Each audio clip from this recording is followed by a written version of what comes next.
ఈరోజు మన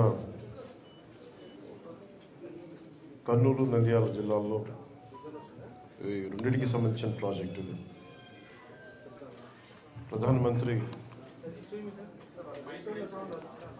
వద్దా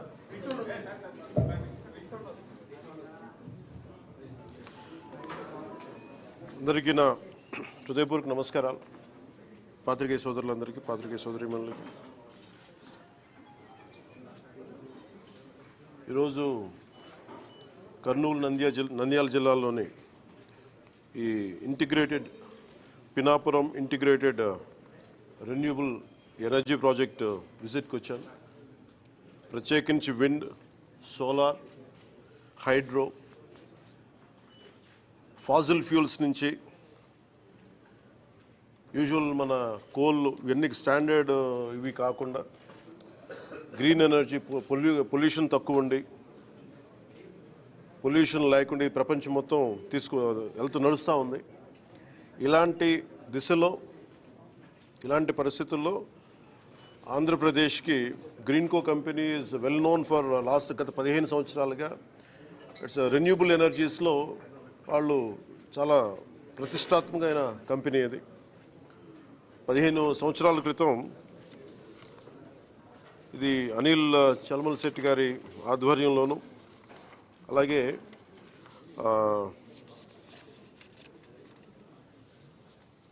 మహేష్ కొల్లి గారి ఆధ్వర్యం వారు ప్రారంభించిన కంపెనీ ఇది. ఆ తర్వాత దీంట్లో major stake holders government investment corporation చెప్పి సింగపూర్ ప్రభుత్వం, అలాగే Abu Dhabi investment authority United Arab Emirates వాళ్ళది, అలాగే ఓరెక్స్ కార్పొరేషన్ అని చెప్పి జపాన్, వీళ్ళందరూ పెట్టుబడులు పెట్టి దీన్ని ఇక్కడ దాకా తీసుకొచ్చారు. ఇది ఈ ప్రత్యేకించి గ్రీన్కో కంపెనీ చాలా వరల్డ్లో లీడింగ్ గ్రీన్ ఎనర్జీ కంపెనీ. ఇది వీళ్ళు ఇప్పుడు దాకా మన భారతదేశంలోనే 1,00,000 కోట్లు పెట్టుబడి పెట్టారు. 1,50,000 కోట్లు భారతదేశం మొత్తం పెట్టుబెడతా ఉన్నారు. మన రాష్ట్రంలో మటుకు 30,000 కోట్లు ఆల్రెడీ పెట్టుబడులు పెట్టారు. ఇవి కాకుండా అదనంగా ఇంకొక 20,000 కోట్లు పెట్టుబడి పెట్టబోతా ఉన్నారు. ఇప్పుడు దాకా వాళ్ళు 12,000 మందికి ఉపాధి అవకాశాలు కల్పించారు. ఇంకా అలాగే ఉపాధి ఉన్న అంటే ఒక ఉద్యోగం కంపెనీ ఇస్తే ఆ వ్యవస్థ నడవడానికి అదనంగా ఇంకొక 4 మందికి 1:4 అనే రేషియో కింద అదనంగా ఇంకో 50,000 మందికి ఉపాధి కూడా లభించగలిగింది. దీనివల్ల ముఖ్యంగా ఈ పినాపురం ప్రాజెక్టుకి దాదాపు ఇప్పుడు దాకా ఒక 10,000 కోట్లు పెట్టుబడి పెట్టారు. ఇంకొక 24 కోట్లు అడిషనల్గా ఇంకా పెట్టుబడి పెడతా ఉన్నారు. 2021లో ప్రారంభమైన ఈ ప్రాజెక్టు చాలా తొందరగా స్టార్ట్ చేసి ముందుకు తీసుకెళ్లారు. దీంట్లో నేను గవర్నమెంట్ వచ్చాక కొత్త ఎన్డీఏ ప్రభుత్వం గౌరవ ముఖ్యమంత్రి నారా చంద్రబాబు నాయుడు గారి నాయకత్వంలో ఇది వచ్చినప్పుడు దీంట్లో ఇది జరుగుతుందని తెలుసు, చాలా సంవత్సరాలుగా అందరికీ తెలుసు. కానీ ఫారెస్ట్ డిపార్ట్మెంట్లో చిన్న వైలేషన్ ఏదో జరిగింది, అది ఏదో వస్తే నాకు దాని మీద మాట్లాడితే అది యాక్చువల్ దాన్ని చూడటానికి వచ్చాను ఈ రోజున. ఇది 12,000 మెగావాట్లు అంతే కదా. ఇది ఆపరేషన్. ఈ పర్టికులర్ ప్రాజెక్ట్ ఇది దాదాపు 2,800 ఎకరాలు ప్రాజెక్ట్. ఇది పినాపురం బోత్ మన నంద్యాలలో కానీ కర్నూలు జిల్లా రెండిట్లో కలుపుకొని దీంట్లో కంపెనీ కొన్నది దాదాపు 1,700 ఎకరాలు కంపెనీ ప్రభుత్వం నుంచి కానీ లేదంటే రైతుల దగ్గర నుంచి కానీ కొన్నవి. ఈ 2,800 ఎకరాల్లో 1,700 ఎకరాలు వాళ్ళు ఆల్రెడీ కొనేశారు. దాంట్లో 365 రెవెన్యూ ల్యాండ్, దాదాపు 1,453 ఎకరాలు రెవెన్యూ ల్యాండ్ని వీళ్ళు కొనేశారు. దీనివల్ల ప్రత్యేకించి మన కర్నూలు ఈ నంద్యాల భూముల్లో రాళ్ళు రప్పలు ఉండి వ్యవసాయానికి ఏమాత్రం ఒక పనికిరాని అంటే నిరుపయోగం అంటే బలంగా వ్యవసాయం చేయలేని భూముల్లో ఇది గౌరవ ముఖ్యమంత్రి నారా చంద్రబాబు నాయుడు గారు గత కొన్ని సంవత్సరాలుగా గత 2 దశాబ్దాలుగా ప్రత్యేకించి ఐటీ తర్వాత ఆయన ఫోకస్ చేస్తుంది గ్రీన్ ఎనర్జీ మీద. ఆ గ్రీన్ ఎనర్జీది ఆ లీడింగ్ ఆయన మొట్టమొదటిసారి 2014లో వచ్చినప్పుడు, అంతకుముందు ఉన్నప్పుడు 2014 ప్రత్యేకించి గ్రీన్కో వీళ్ళు విదేశాల నుంచి వచ్చి వీళ్ళందరూ ఈ కంపెనీ వచ్చి మేము ఇలా చేస్తున్నామంటే ఆయన ఎంకరేజ్ చేశాను. దాంట్లో భాగంగా ఈ రోజున మనం ఇంత పెట్టుబడులు వచ్చినాయి ఇక్కడ.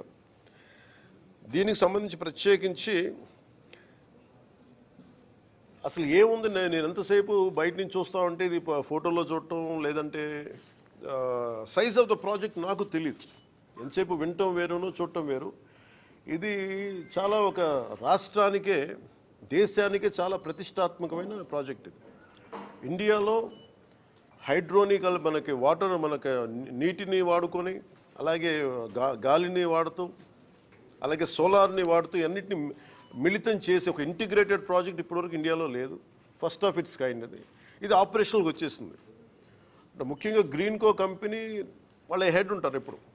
అంటే ఈయన చాలా చిన్న స్థాయి నుంచి వచ్చిన వ్యక్తి. ఈయన ఒక విద్యార్థిగా స్టార్ట్ అయ్యి మన యూకే లాంటి చోట్ల పనిచేస్తూ ఆయన విజన్ ఈ రోజున దాదాపు భారతదేశానికి 2.5 లక్షల కోట్లు పెట్టుబడి తీసుకురాగలిగారు ఆయన ఈ రోజు.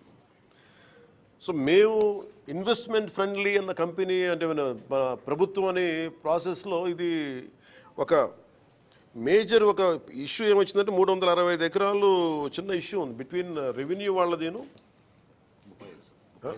అలాగే మొత్తం ల్యాండ్ 365 హెక్టార్స్ వీళ్ళు ఆల్రెడీ ఫారెస్ట్ ల్యాండ్ కొన్నారు.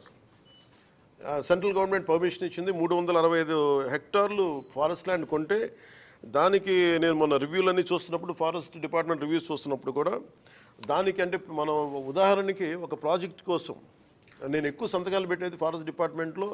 ఫారెస్ట్ గుండా మన పైప్ లైన్లు వేయాలన్నా మన ఇరిగేషన్ ఏదైనా పైప్స్ వేయాలన్నా లేదంటే ఎలక్ట్రిసిటీ వేయాలన్నా ఫారెస్ట్ డిపార్ట్మెంట్ పర్మిషన్ ఇవ్వాలి. సో ఎక్కువ సంతకాలు దాంట్లో ఉంటాయి. ఒకసారి ఇన్క్లూడింగ్ గవర్నమెంట్ డిపార్ట్మెంట్ ఏదైనా సరే మేము ఒక 2 ఎకరాలు మేము ఒక చిన్నపాటి ఒక అడుగు తీసుకున్నా కానీ ఇంకో అడుగు వేరే చోట ఇవ్వాలి. ఇది చాలా ప్రత్యేకించి ఉంటుంది. అంటే కాంపెన్సేటరీ యాక్ట్ ఉంటుంది. అంటే మీరు ఒక ఎకరం ఫారెస్ట్ని మేము మీకు పబ్లిక్ అవసరాలకు కానీ పారిశ్రామిక అవసరాలకు కానీ మనం ఇస్తే ఎగ్జాక్ట్ ఇంకొక 1 ఏకర్ ఫారెస్ట్ కొని ఇవ్వాలి ఇక్కడ. సో వీళ్ళు ప్రత్యేకించి 365 హెక్టార్లో ఫారెస్ట్ అవసరం ఉందనేది కేంద్ర ప్రభుత్వానికి తెలియజేసినప్పుడు ఇవన్నీ స్టేట్ల పరివ్యూ కింద రావు. ఇది కేంద్ర ప్రభుత్వం ఇవ్వాల్సింది ఇవన్నీ. సో కేంద్ర ప్రభుత్వం ఆ రోజున 365 హెక్టార్లు వాళ్ళకి ఇచ్చారు. దానికి కాంపెన్సేటరీగా 365 హెక్టార్లు గ్రీన్కో కంపెనీ ఆల్రెడీ నెల్లూరులో వాళ్ళకి కాంపెన్సేటరీ ఫారెస్ట్ ఇచ్చారు. అది 36 కోట్లు పెట్టుబడి పెట్టి ఖర్చు పెట్టి వాళ్ళకి ఇచ్చేసరికి ల్యాండ్తో పాటు ఇంకా అదనంగా అంటే ఫారెస్టేషన్ కోసం మళ్ళీ ఒక 36 కోట్లు అదనంగా ఇచ్చారు. ఇదొకటి ఉంది. అలాగే డిస్ప్యూటెడ్ ల్యాండ్లో మనకి ఏంటి ఇక్కడ ఇందులో ఒక ప్రత్యేకంగా ఏమనిపించిందంటే రెవెన్యూ డిపార్ట్మెంట్ 45 హెక్టార్లు ఇది ఇష్యూ ఏముందంటే ఫారెస్ట్ డిపార్ట్మెంట్కి రెవెన్యూ డిపార్ట్మెంట్కి చిన్న ఇష్యూ ఉంది. ఈ 45 హెక్టార్లు ఇది రెవెన్యూ డిపార్ట్మెంట్ అని చెప్పేసి రెవెన్యూ వాళ్ళ దగ్గర ఉంది. ఈ దీంట్లో మొత్తం అప్పుడు ప్రభుత్వం ఇచ్చేసినప్పుడు మొత్తం సవ్యంగా ఇచ్చేశారు. 45 హెక్టార్లు ఇచ్చేశారు భూమి. ఇస్తున్నప్పుడు దాంట్లో ఈ dispute between forest department and revenue డిపార్ట్మెంట్లో 45 హెక్టార్లు మీద మాదా ఉంది. ఇది 1962 నుంచి దాంట్లో ఒక 10 ఎకరాలు 12 ఎకరాలు పట్టాలు కూడా ఇచ్చేశారు. అప్పుడు సక్సెసివ్ గవర్నమెంట్స్ అని 1980 దాకా ఇచ్చుకుంటూ వెళ్ళారు. దీంట్లో వైలేషన్ ఉంది లేదు 45 హెక్టార్లు డిస్ప్యూటెడ్ ఆల్రెడీ వాళ్ళు ఇచ్చేశారు. మన రెవెన్యూ శాఖ ఇచ్చేస్తుంది. మిగిలిన 11 ఎకరాలు 49 సెంట్లు మటుకు రైతుల దగ్గర తీసుకున్నారు. అది ఈ కంపెనీ ఇది వర్క్ స్టార్ట్ చేసేటప్పుడు ఇది ప్యూర్లీ రెవెన్యూ ల్యాండ్ కిందే ఉంది, ఫారెస్ట్ ల్యాండ్ కాదనేది పని చేసేటప్పుడు ఇది డిస్ప్యూట్ బయటకు వచ్చింది. అది నేను ఛార్జ్ తీసుకున్నప్పుడు నా దృష్టి నేను అప్పటి నుంచి దీని మీద మాట్లాడుతూ ఉంటే ఇది నేను మొత్తం పరిశీలించడానికి వచ్చాను ఈ రోజున. ఇది మేము ఏం తెలియజేసామంటే కేంద్ర ప్రభుత్వానికి కూడా ఇది మీరు సార్ట్అవుట్ చేయండి, ఒకసారి మీరు కూర్చోబెట్టి ప్రిన్సిపల్ సెక్రటరీ చీఫ్ సెక్రటరీ గారికి ఫారెస్ట్ అలాగే రెవెన్యూ సెక్రటరీ గారికి ఇలా కూర్చోబెట్టి మంత్రివర్గం కూడా తెలియజేసాం ఈ చిన్న డిస్ప్యూట్ ఏదైనా ఉంటే కరెక్ట్ చేయమని. ఇది ఏమైపోతుంది, నేను ఈ సైజ్ ఆఫ్ ద ప్రాజెక్ట్ చూసినప్పుడు నాకు ఒకటే అనిపించింది, ఆఫీసుల్లో కూర్చొని రివ్యూ చేయడానికి సైట్లో కూర్చొని రివ్యూ చేయడానికి ఒకవేళ ఏదన్నా ఒక వైలేషన్ ఏదైనా ఉన్నా కానీ యాజ్ ఆన్ టుడే నాకు ఇది డిపార్ట్మెంటల్ ఇష్యూ, ఇది అది సార్ట్అవుట్ చేసుకుంటే అసలు అది కూడా ఉండదు. బట్ నాకు అనిపించిందంటే ఏమాత్రం ఇష్యూ లేకుండా ఈ స్థాయికి ప్రాజెక్ట్ని తీసుకురాగలిగారంటే నిజంగా they have done a commendable job. Me team చాలా అద్భుతంగా చేశారు ఇది. అంటే అంటే సైజ్ ఆఫ్ ద ప్రాజెక్టు అంటే నాకు మొత్తం చూస్తూ ఉంటే మనకు భారతదేశంలో ఈ స్థాయి ప్రాజెక్ట్ ఎక్కడ లేదు. అమెరికాకి ఎక్కడ వెళ్తే హూవర్డ్ డ్యామ్ చూస్తే నాకు అది ఆ స్థాయికి అనిపించింది. చాలా ఓవర్వెల్మింగ్ అనిపించింది. చాలా అద్భుతంగా చేశారనిపించింది. That shortest time possible. చాలా అత్యంత తక్కువ వ్యవధిలో చాలా అద్భుతంగా నిర్మించారు. ఇది ఇట్స్ గ్రేట్ వర్క్. మొత్తం అన్నీ చూశాను మొత్తం లోపలంతా. ఇది భవిష్యత్తులో కూడా ఇందాక మన జనార్దన్ రెడ్డి గౌరవ మంత్రి జనార్దన్ రెడ్డి గారితో కూడా మాట్లాడుతూ ఇది భవిష్యత్తు మన కలెక్టర్ గారులు ఇద్దరితో మాట్లాడుతూ ఉభయ జిల్లాల కలెక్టర్ గారులతో మాట్లాడుతూ ఉంటే ఒకటే అనిపించింది, దీన్ని భవిష్యత్తులో ఇంక్లూడింగ్ ఫారెస్ట్ డిపార్ట్మెంట్తో కూడా నేను మా ఉన్నతాధికారులతో మాట్లాడి ఇది చాలా గొప్ప సైట్ సీయింగ్ ప్రాజెక్ట్ అయిపోద్ది ఇది. అలాగే ఇది చాలామంది ఒక గ్రేట్ ఎడ్యుకేషనల్ టూర్ అవుతుంది ఇది. అలాగే బోల్డంత ఎంప్లాయ్మెంట్ వస్తుంది దీనికి ఇక్కడ. సో వీటన్నిటిని మనస్ఫూర్తిగా చూసి 1-2 వైలేషన్స్ ఏమైనా ఉన్నాయి ఒకళ్ళ దృష్టిలో ఏదైనా ఇవన్నీ చేసినా కానీ సార్ట్అవుట్ చేయకపోతే ఖచ్చితంగా వీళ్ళకి సహకరించాల్సిన అవసరం ఉంది. మ్యాగ్నానిమిటీ ఆఫ్ దీన్ని ఈ ప్రాజెక్ట్ తాలూకు సైజ్ అలాంటి ప్రాజెక్ట్ ఇది. 1-2 చిన్న చితక ఏదైనా ఉంటే కనుక దాన్ని ఖచ్చితంగా దాన్ని గవర్నమెంట్ సహకరించి దీన్ని ఎందుకంటే ఇది మేము తీసుకున్న నిర్ణయం కాదు, ఏమైనా ఉంటే ఇది కేంద్ర ప్రభుత్వం దృష్టిలో పరిధిలో పంపించి మా సైడ్ నుంచి ఇది చీఫ్ సెక్రటరీ గారికి మన ఫారెస్ట్ పీసీసీఎఫ్ గారికి అలాగే కూర్చోబెట్టి దీన్ని పూర్తిగా అసలు ఆ చిన్నపాటి ఏమన్నా కరెక్ట్ చేయమని ఈ ప్రాజెక్ట్ మనస్ఫూర్తిగా ముందుకెళ్ళాలి. ఎందుకంటే ఇన్ని 10,000 కోట్లు పెట్టుబడి పెట్టిన తర్వాత దాదాపు ఇంకొక 24 ఇంకొక 14,000 అంతే ఇంకో 12,000 కోట్లు పెట్టాలి. అదనంగా ఇంకో 10,000 కోట్లు పెట్టాలి. ఈ ప్రాసెస్లో దీన్ని చిన్న చిత్తగా ఏదైనా సమస్యలు ఉంటే ఇది బిట్వీన్ రెండు డిపార్ట్మెంట్స్ మధ్యన ఇష్యూ కాబట్టి అది మేము కూర్చొని అవసరమైతే క్యాబినెట్ దృష్టికి తీసుకెళ్తాం, ముఖ్యమంత్రి గారి దృష్టికి తీసుకెళ్తే దీన్ని సాల్వ్ చేసి దీన్ని ఈ ప్రాజెక్ట్ వెళ్ళేలా ప్రభుత్వం ముందస్తుగా దీనికి మద్దతు తెలుపుతా ఉన్నాం. ఇది భారతదేశంలోనే ప్రధానమంత్రి గారు ప్రత్యేకించి చెప్పింది one nation one energy concept. ఇది అంటే సెల్ఫ్ రిలయంట్ భారత్, ఆత్మనిర్భర భారత్ అని మన ఎనర్జీ అవసరాలు మనకు కావాల్సిన అవసరాలు మనమే సమకూర్చుకునేలాగా ఈ పర్టికులర్ ప్రాజెక్టు ఇది ఫుల్ ఫ్లెజ్డ్గా ఇంకొక కొంత సమయంలో తక్కువ సమయంలోనే ఇది ఆపరేషన్లో వచ్చినప్పుడు అవసరమైతే ఇది విదేశాలకు కూడా మనం దీన్ని అమ్మి దీనివల్ల మనకి చేసి దానివల్ల మనకి ముఖ్యంగా ఫారెన్ ఎక్స్చేంజ్ రెవెన్యూ కూడా దేశానికి వచ్చే బలమైన అవకాశాలు ఉన్నాయి. ఈ టెక్నికాలిటీస్ అన్నీ లేదా టీమ్ స్పీక్. అందుకని మీ మనస్ఫూర్తిగా మీ అందరికీ ఇక్కడికి వచ్చినందుకు ఇది ఒక కర్నూలు మన నంద్యాలకే కాదు, ఆంధ్రప్రదేశ్కే కాదు, భారతదేశానికి ఇది చాలా అద్భుతమైన పేరు తీసుకొచ్చే ప్రాజెక్టు. మనస్ఫూర్తిగా మీ యాజమాన్యానికి ధన్యవాదాలు తెలుపుతా ఉన్నాను. Any corrections we are here to any dispute ఏదన్నా ఉన్నా కానీ మేము మీకు మనస్ఫూర్తిగా సహకరిస్తాం. అలాగే దానికి ఏదన్నా 1-2 నేను కోరుకునేది కూడా యాజమాన్యానికి కూడా ప్రత్యేకించి మీరు చేస్తున్న ప్రాజెక్ట్స్ ఇక్కడ అంటే మీరు ముఖ్యంగా ఇది కార్పొరేట్ సోషల్ రెస్పాన్సిబిలిటీ కింద మీరు చేస్తున్నవని కానీ ఇక్కడ విలేజెస్ సంబంధించి ముఖ్యంగా ఈ ఆర్గానిక్ ఫార్మింగ్కి ఇక్కడ యువతకు కూడా కొంచెం అవకాశాలు మరింత కల్పించండి. అలాగే మీరు ఇందాక మనం మాట్లాడుకున్నట్టుగా కలెక్టర్ గారు చెప్తా ఉన్నారు పాలిటెక్నిక్ కానీ ఈ ఐటీఐ స్కిల్ డెవలప్మెంట్ కూడా మీరు ఏదైనా చేయించండి. అలాగే ముఖ్యంగా రైతాంగానికి ప్రత్యేకించి మేడం చెప్తా ఉన్నారు ఇక్కడ ఆవు సంతతి తక్కువ ఉందని చెప్పేసి మీరు కొంత గోకులాల మీద కొంత ఆవులు సంతతి పెంచేలాగా మీరు కొంచెం సహకరించిన స్థానిక గ్రామాలన్నింటికీ కూడా. I think that one request I have. అలాగే మీరు పిల్లలకు కూడా స్కూల్ పిల్లలకు కూడా కొంచెం అదనంగా మీరు అంటే ఇదేది మేము మిమ్మల్ని రిక్వెస్ట్ చేసేది తప్ప అంటే మీరు ఇష్టంతో చేయాలి తప్ప ఇది మేము బలవంతంగా చేయించేది కాదు.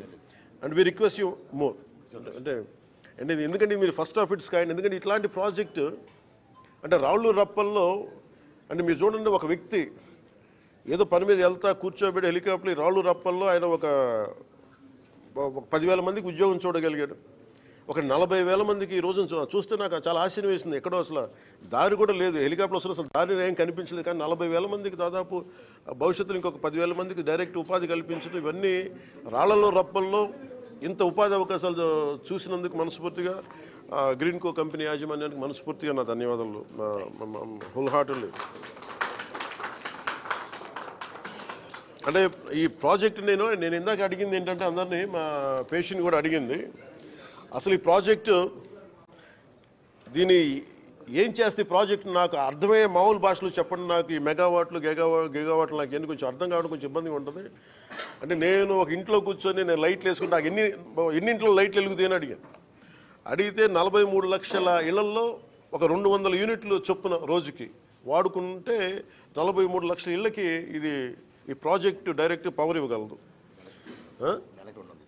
నెలకి 200 యూనిట్లు అలాగే అగ్రికల్చర్ లోడు రాష్ట్రంలో 50% అగ్రికల్చర్ లోడుని ఈ ప్రాజెక్టు తీర్చగలదు అంటే ఆంధ్రప్రదేశ్ తాలూకు ఎనర్జీ అవసరాలని 3వ వంతుని ఈ ప్రాజెక్టు అంత సత్తా ఉన్న ప్రాజెక్టు సో అందుకని మనస్ఫూర్తిగా ఇలాంటి ప్రాజెక్ట్ని మీరు ఆంధ్రప్రదేశ్లో పెట్టినందుకు ఎవరు చూడనప్పుడు మీరు అంటే ఈ రోజున నిన్న మన ఎన్టీపీసీ కూడా చూసాం మన ప్రధానమంత్రి గారు ఓపెన్ చేశారు మోర్ దెన్ గవర్నమెంట్ ఏజెన్సీస్ కంటే ముందే వీటన్నిటికంటే ముందు ఆయన ఒక విజన్ తోటి చూశారు అది మనస్ఫూర్తిగా చలమశెట్టి అనిల్ గారికి మనస్ఫూర్తిగా నా ధన్యవాదాలు తెలియజేసుకుంటాం అలాగే సంపూర్ణంగా మేము ఏదైనా ఇష్యూ ఉంటే ఫర్దర్గా మా డిఎఫ్ఓ గారు కూడా ఇక్కడే ఉన్నారు నా దృష్టికి ఆవిడే తీసుకొచ్చారు ఇది కొంచెం పారదర్శకంగా we are here to encourage at the same time any corrections ఉంటే మీరు ఏదైనా కొంచెం పెద్ద మనసుతో కొంచెం సహకరించండి మేము కూడా అలాగే సహకరిస్తామని తెలియజేసుకుంటాం థ్యాంక్ యూ అండ్ జై హింద్